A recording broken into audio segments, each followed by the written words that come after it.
পাকিস্তানের বিপক্ষে সফলতা নিয়ে দেশে ফেরার পর বাংলাদেশের পরবর্তী লক্ষ্য ভারত।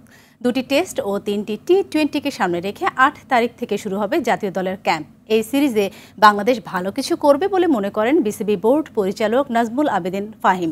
বিস্তারিত রাফি আমিনের রিপোর্টে।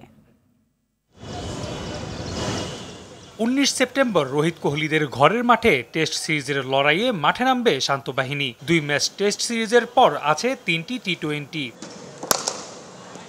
পাকিস্তান সফর শেষ করে ক্রিকেটারদের অনেকেই আছেন বিশ্রামে, কোচিং স্টাফরাও আছেন ছুটিতে। তবে লিটন শান্তরা নিজ উদ্যোগেই ফিরেছেন অনুশীলনে।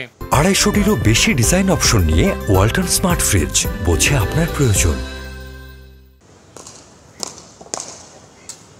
এদিকে টি-20 বিশ্ব চ্যাম্পিয়নদের বিপক্ষে 3 ম্যাচের টি-20 সিরিজকে সামনে রেখে মিরপুরে ঘাম ঝরাচ্ছেন মুস্তাফিজ, সৌম্য, মাহমুদুল্লাহরা। বিশ্বকাপে আফগানিস্তানের বিপক্ষে হারার পর জাতীয় দলের জার্সি জড়িয়ে আর মাঠে নামা হয়নি তাদের। ফলে লক্ষ্য এবার ভারত সফরে দলের সঙ্গী হওয়া।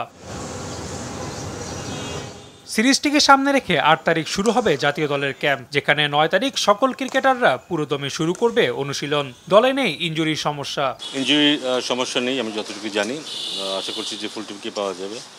সাকিব কাউন্টি খেলতে গেছে, বাকি সবাই অ্যাভেলেবল থাকবে আশা করছি। 8 তারিখে খুব সম্ভবত অনিশ্চিত একটা দিন আছে, বাট 9 তারিখ থেকে ফুল টিমের ফুল ফ্লেজ প্র্যাকটিস হবার কথা।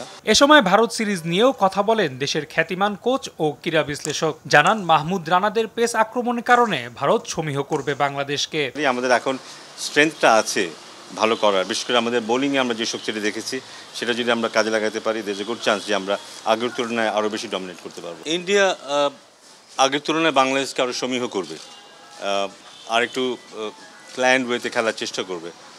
আগে হয়তো যতটা যেভাবে বাংলাদেশকে দেখতে সেভাবে দেখবে না। আগামী 19 সেপ্টেম্বর সিরিজের প্রথম টেস্ট মাঠে গড়াবে, দ্বিতীয় টেস্ট 27 সেপ্টেম্বর, আর 3 ম্যাচের টি-20 সিরিজ শুরু হবে 6 অক্টোবর। রাফি আমিন, RTV, ঢাকা।